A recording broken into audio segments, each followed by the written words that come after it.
இவங்க தான் வைசாலிங்கிறவங்க, டிவிகேவுடைய மிகப்பெரிய ஆதரவாளர். இவங்க நிறைய அவங்க வீடியோ வந்து டிவிக்கு ஃபேவராக தான் போடுவாங்க.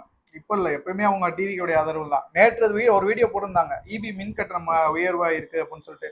அதாவது அவங்களுடைய ரெகுலர் கட்டணத்தோட இந்த வாட்டி ரொம்ப அதிகமாக வந்திருக்கு அப்படின்னு சொல்லி வீடியோ போட்டிருந்தாங்க.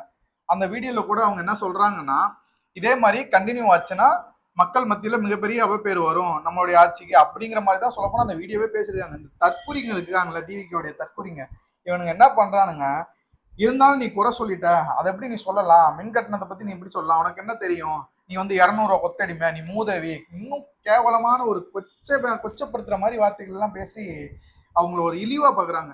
இப்ப எங்க போச்சு இந்த கவர்மெண்ட்? ஒரு பெண்ணை அடிமை இது கேவலமா பேசினா உடனே நாங்க கைது செய்வோம் சொன்னீங்களே, இப்ப இந்த பெண்ணை வந்து இவ்வளவு கேவலமா உங்களுடைய நிர்வாகிகள் பண்றாங்கல்ல, இப்ப நீங்க என்ன பண்ணிட்டு இருக்கீங்க? ஏன் இன்னும் கைது செய்யல அவங்கள? அப்ப வந்து நீங்க வந்து உங்களுடைய தலைவர் வந்து எதிர்கட்சிகள் என்ன பேசினாலும் வந்து நீங்க கைது செய்வீங்க. மிக எதிர்கட்சி தலைவர் அவர்கள் வந்து அன்றைக்கு வந்து தவறா ஒரு நடிகையின் பெயரை கூறவே இல்லை. அவர் சொன்னது என்ன, தண்ணி எங்க வரணுமோ அங்க வரணும்னு சொல்லிட்டு கேப் விட்டு காவேரியை சொன்னேன்னு தான் சொன்னாரு. அதுக்கு நீங்க அவர் கைது செய்து தஞ்சாவூர் வரைக்கும் அழைத்து சென்றீங்க. இன்னைக்கு உங்களுடைய நிர்வாகிகள் சோசியல் மீடியால அனைவரும் பார்க்கக்கூடிய ஒரு சோசியல் மீடியால கமெண்ட் பண்ணி கேவலமா கமெண்ட் பண்றாங்க. இதையே நீங்க இன்னும் கைது செய்யல. அவங்களுக்கு என்ன நடவடிக்கை எடுத்திருக்கீங்க? எப்படி எடுப்பீங்க?